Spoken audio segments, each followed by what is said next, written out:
Hello and welcome to Civil Zone. हम एक initiative चला रहे हैं जिसमें कि हम यूपीपीएससी के प्रीवियस ईयर के जो मेंस के क्वेश्चन पेपर हैं उनको सॉल्व कर रहे हैं। तो उसी इनिशिएटिव में ये वीडियो नंबर 3 है और इसमें हम सॉल्व करने वाले हैं GS2 का क्वेश्चन नंबर 3। और ये यूपीपीएससी मेंस 2020 का पेपर होगा। तो आइए शुरू करते हैं इस वीडियो को। क्वेश्चन क्या था? Question number 3।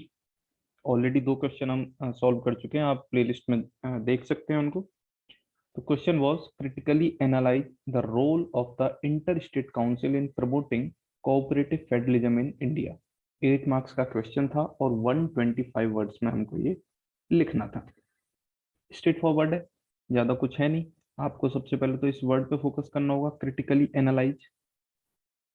ये जितने भी डायरेक्टिव वर्ड्स होते हैं जैसे examine, critically analyse, critically evaluate, describe, इन सब का अलग अलग मीनिंग होता है, तो वो आपको पता होना चाहिए। उससे आपको क्वेश्चन की डिमांड पता चलती है कि एक्चुअल में पूछ क्या रहा है। और इसमें पूछा है critically analyse the role of inter state council. हमें इंटर स्टेट काउंसिल का रोल जो है उसको क्रिटिकली एनालाइज करना है इन प्रमोटिंग कोऑपरेटिव फेडरलिज्म।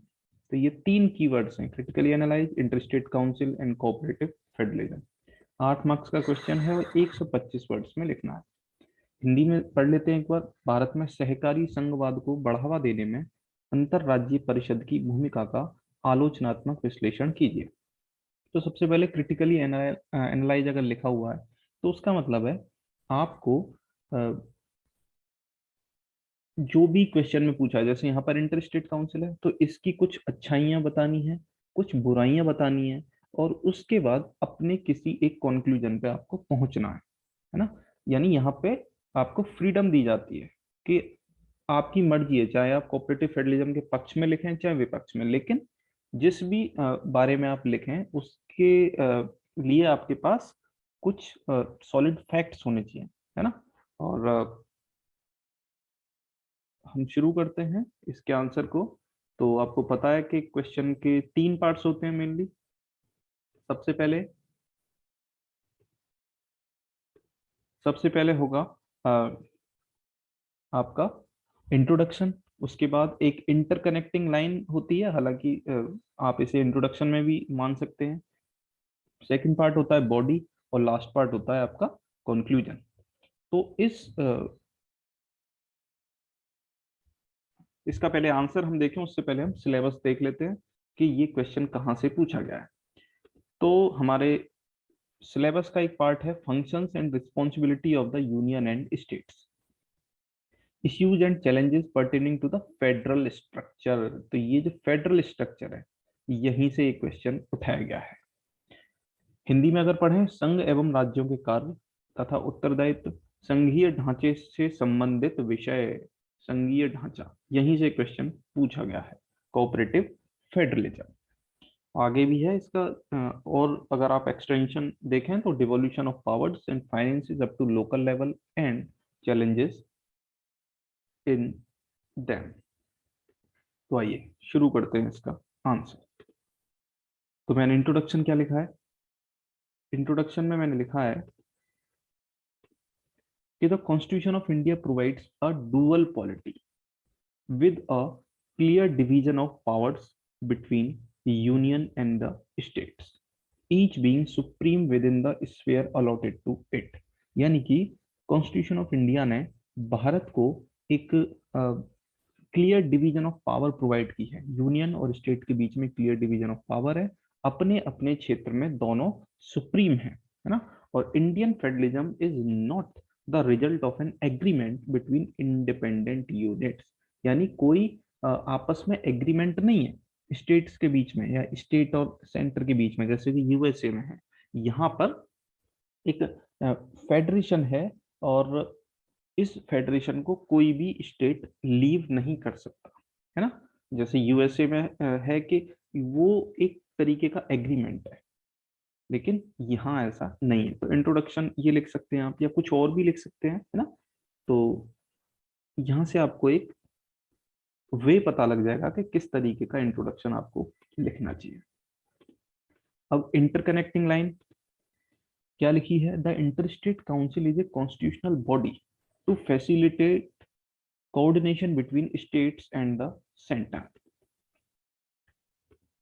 यानी कि जो इंटर स्टेट काउंसिल है उसका काम क्या है? उसका काम है स्टेट और सेंटर के बीच में कोऑर्डिनेशन करने का मेनली काम है। ये कॉन्स्टिट्यूशनल बॉडी है, क्योंकि देखो क्वेश्चन में यही तो पूछा है कि इंटर स्टेट काउंसिल किस तरीके से कोऑपरेटिव फेडरलिज्म में मदद करती है या फिर नहीं मदद करती है, वो तो आपको क्रिटिकली एनालाइज करना है। तो इसलिए आपको इंटर स्टेट काउंसिल के बारे में भी लिखना जरूरी है। तो आगे क्या लिखा गया है? The it was set up on the basis of provisions in article 263। Polity में जहां भी आर्टिकल आपको पता लग रहा है कि मैं लिख सकता हूँ और वो ठीक आपको याद है, तो आपको लिखना चाहिए, जरूर लिखना चाहिए। और टाइम अलाउ करे, आपकी स्पीड ठीक ठाक है तो आप उसको हाईलाइट भी कर सकते हैं।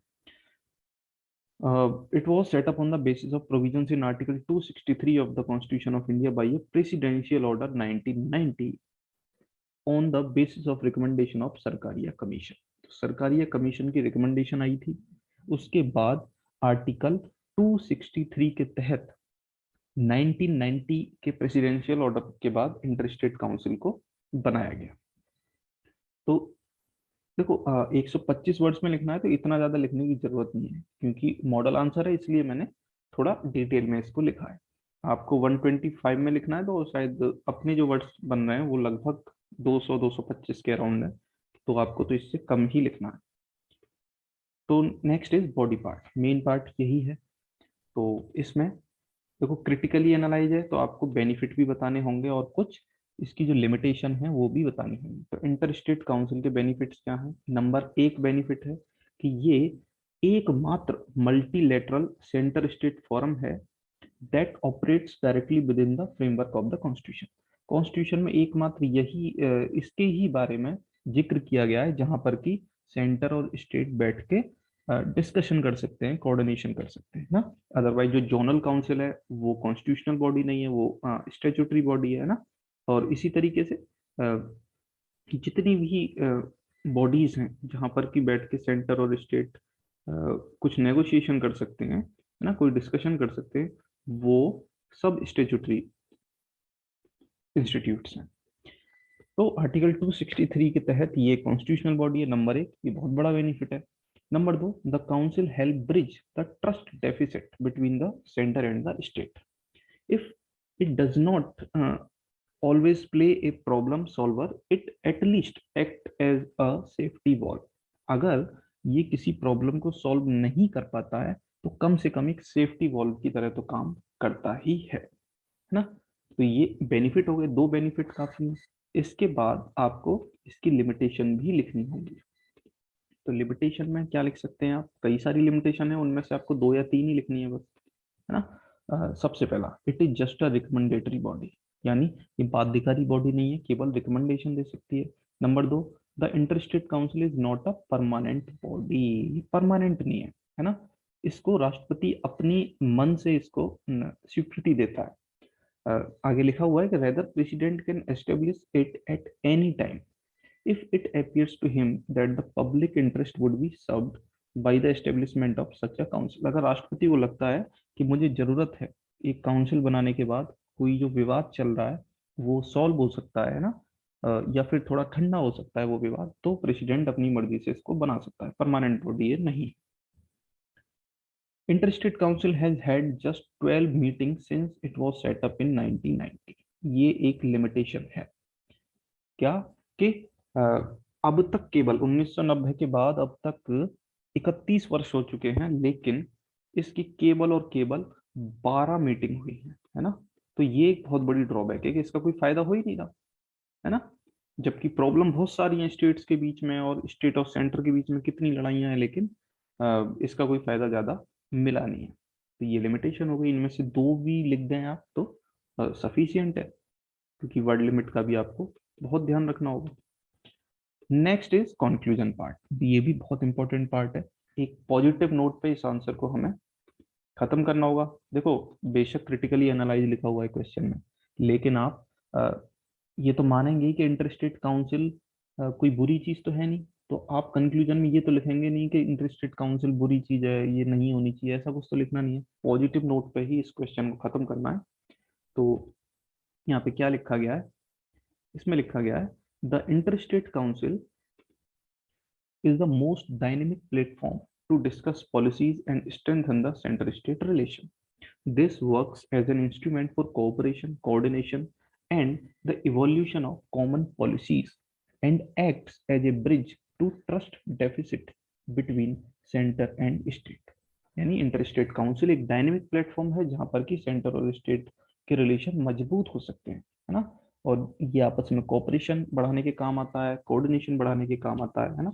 कोई नई पॉलिसीज बनानी है आपको, और आपस में अगर सेंटर और स्टेट के बीच में कोई ट्रस्ट डेफिसिट है तो उसको भी कम करने के लिए काम आता है inter state council. So this was all in this answer. आप आंसर लिखते रहिए जहां से भी आपको अच्छे क्वेश्चन मिले, और तभी आपकी आंसर राइटिंग सुधरेगी, और इसके अलावा और कोई रास्ता नहीं है। So hope this help you. Thank you very much for watching this video. और आप हमारे टेलीग्राम चैनल को भी ज्वाइन कर सकते हैं। सिविल्स जोन नाम से आप सर्च करेंगे तो आपको वहाँ दिखाई देगा, और साथ ही हमारे यूट्यूब चैनल को भी सब्सक्राइब कर सकते हैं। Thank you very much.